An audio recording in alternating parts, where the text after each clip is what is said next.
Poor widow lived alone in a little cottage, in front of which was a garden where stood two little rose trees. One bore white roses, the other red. The white had two children who resembled the two rose trees.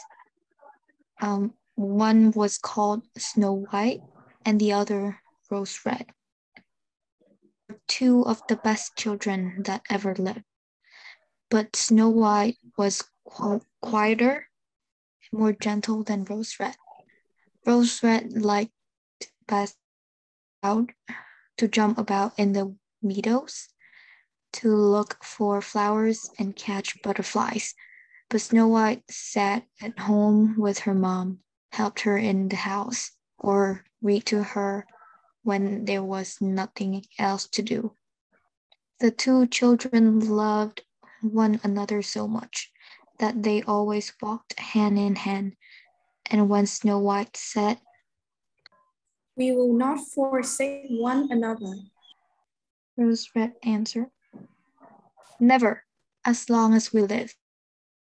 And the mother added, "Yes, my children, whatever one has, let her devise with the others."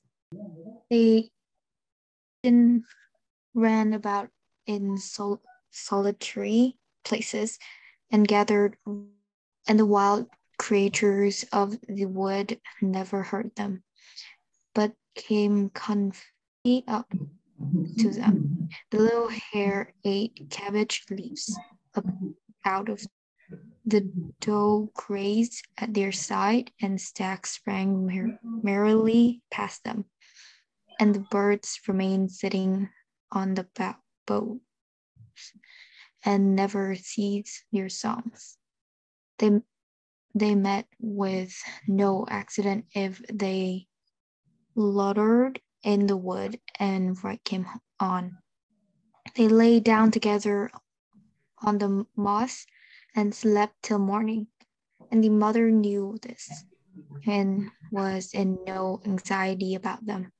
Once, when they had spent the night in the wood, and the red morning awoke them, a beautiful child in a shining white dress, sitting by the place where they had slept, who, arising and looking at them kindly, said nothing, but went into the wood.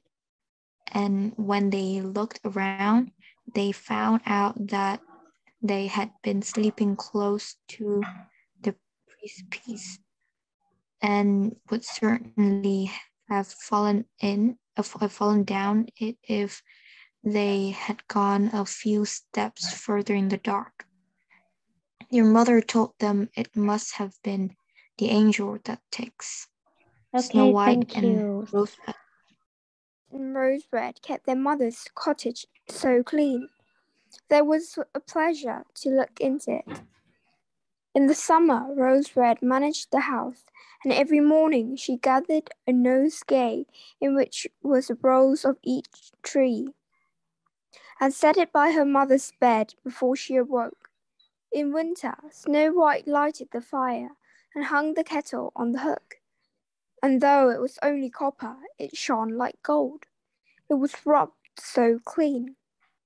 Evening, when the snow fell, the mother said, "Go, Snow White, and bolt the door."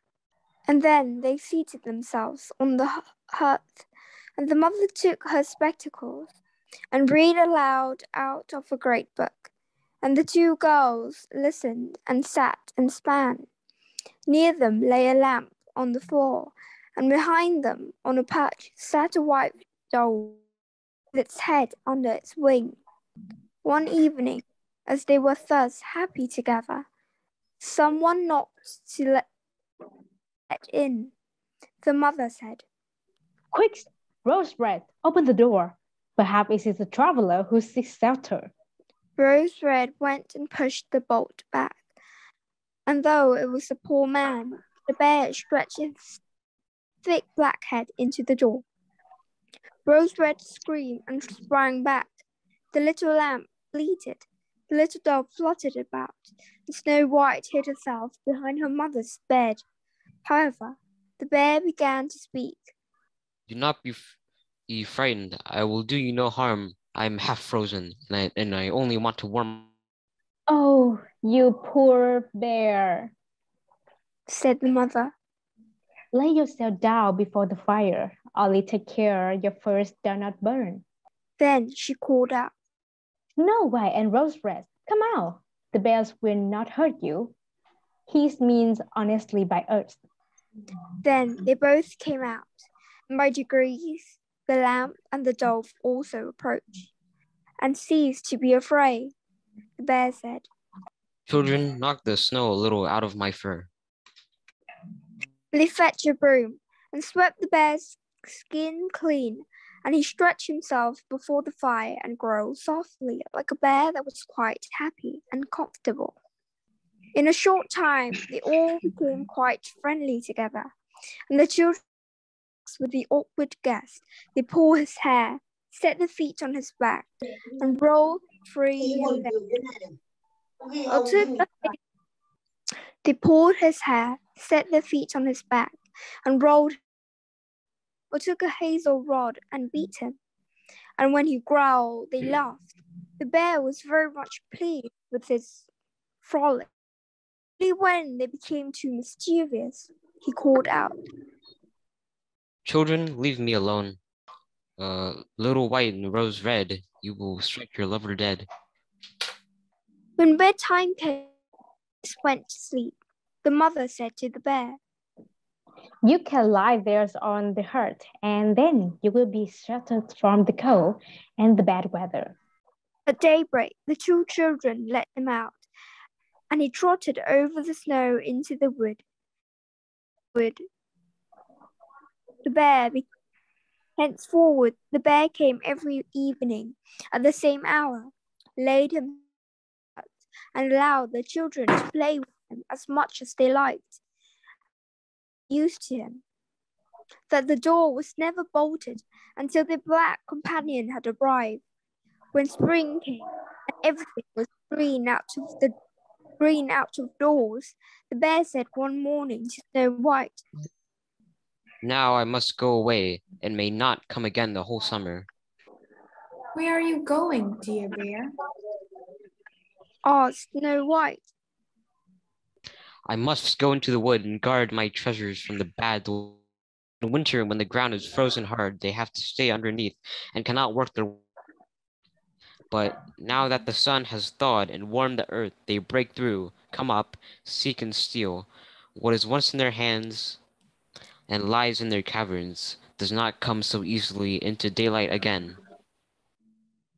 Snow White was quite sorrowful of parting, and as she unbolted the door for him, and the bear ran out, the hook of the door caught him, and a piece of his skin tore off. It seemed to Snow White as if she had been gold. It had been gold through, but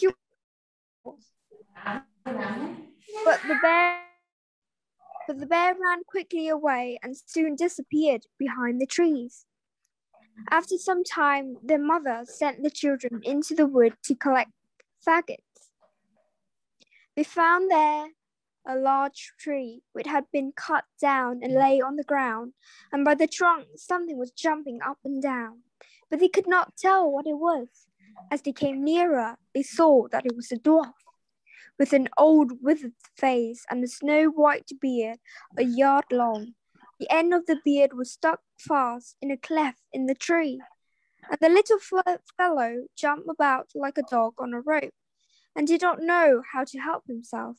He stared at the girls with his fiery red eyes and screamed out, Why do you stand there? Can't you come render me some assistance? What's the matter with you, little man? asked Rose Red. Stupid little goose, answered the dwarf. I wanted to chop the tree so as to have some small pieces of wood for the kitchen. We only want a little bit with this thick logs, the small quantity of food that we cook for ourselves. We are not, like you, great greedy people burns directly. I had given the wedge well in. Going on, the detestable wood was too smooth and spread, and the tree closed up so quickly that I could not put my beautiful white beard out. Now it is sticking there, and I can't get away. There, you foolish, soft milk faces. You are laughing and crying out. How ugly you are! How ugly you are! The children took a great deal of trouble, but they could not pull the beard out. It stuck too fast. I'll run and fetch somebody, said Rose Red. You great ninny. Snarled the dwarf. You want to call more people. You are too many for me now. Can't you think of anything better? Only don't be impatient. Said Snow White. I have thought of something. And she took her little scissors out of her pocket and cut the end of the beard off. As soon as the dwarf got himself free, he seized a sack filled with gold that was sticking between the roots of the tree. Pulling it out, he growled to himself. You rude people, to cut off a piece of my beautiful beard. May evil reward you. Then he threw his sack over his shoulders and walked away, without once looking at the children. Some afterwards, Snow White and Rose Red wished to catch some fish for dinner. As they came, they saw that something like a grasshopper was jumping towards the water, as if it were going to spring in. They ran on and recognized the dwarf. Where are you going? Asked Rose Red. You don't want to go into the water? I am not such a fool as that, cried the dwarf. Don't you see the detestable fish wants to pull me in? The little fellow had been sitting, and unluckily the wind had entangled his beard with a line. When directly afterwards a great fish bit at his hook, the weak creature could not. So the fish threw the dwarf into the water. It is true, he caught hold of all the reeds and rushes. That did not help him much. He had to follow all the movements of the fish and was in imminent danger of being drowned. The girls, coming at the right time, held him fast and tried to get the beard loose from the line, but in vain. Beard and line were entangled fast together. There was nothing to do but to pull out the scissors off the beard, in doing which a little piece of it was lost. When the doves cried out, Is that manners, you goose? To disfigure one's face so, is it not enough that you once cut my beard shorter? But now you have cut the best part of it off. I dare not be seen by my people. I wish you had had to run and had lost the soles of your shoes. Then he fetched a sack of pearls that lay among the rushes, and without saying a word more, packed it away and disappeared behind a stone. Soon after, the mother sent the two girls into town to buy cotton, needles, cord, and tape. The road led them by a heath, scattered over which lay great masses of rock. There they saw a large bird hovering in the air. It flew around and round just above them, always sinking lower and lower, and at last it settled down by a rock not far distant. Directly after, they heard a piercing, wailing cry. They ran up and saw with horror that the eagle had seized their old acquaintance, the dwarf, and was going to carry him off. The compassionate children instantly seized hold of the little man, held him fast, and struggled so long that the eagle let his prey go. When the dwarf had recovered his first pour out in his Could not you deal rather more gently with me? You have torn my thin coat all in tatters, awkward, clumsy creatures that you are. Then he took a sack of precious stones and slipped behind the rock again into his den. The girls, who were used to his ingratitude, went on their way and completed their business in the town. As they were coming home again, they surprised the dwarf, who had emptied his sacks of precious stones on a little clean place, and had not thought that anyone would come by there so late. The evening sun, glittering stones, which looked so beautiful in all their colors, that the children could not help standing still to gaze. Why do you standing there gaping? Cried the dwarf, his ash-colored face turning vermilion with anger. With these last words, he was going away, when he heard a loud roaring, and a black bear trotted out of the wood towards them. The dwarf sprang up terrified. He could not get to his lurking hole again. The bear was already close upon him. Then he tore out in anguish. Dear Mr. Bear, spare me, and you shall have all my treasure. Look at the beautiful and precious stone that lies there. Give me my life.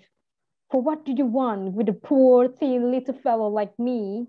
You will scarcely feel me between your teeth. Rather seize those 2 weak girls.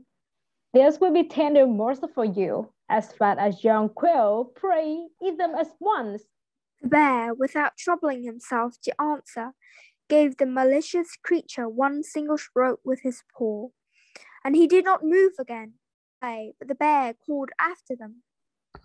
Snow White and Rose Red, do not be frightened. Wait, I will go with you. Recognizing the voice of their old friend, they stood still, and when the bear came up to them, his skin suddenly fell off, and both bear, but a handsome young man, dressed all in gold. I am a king's son, Said he.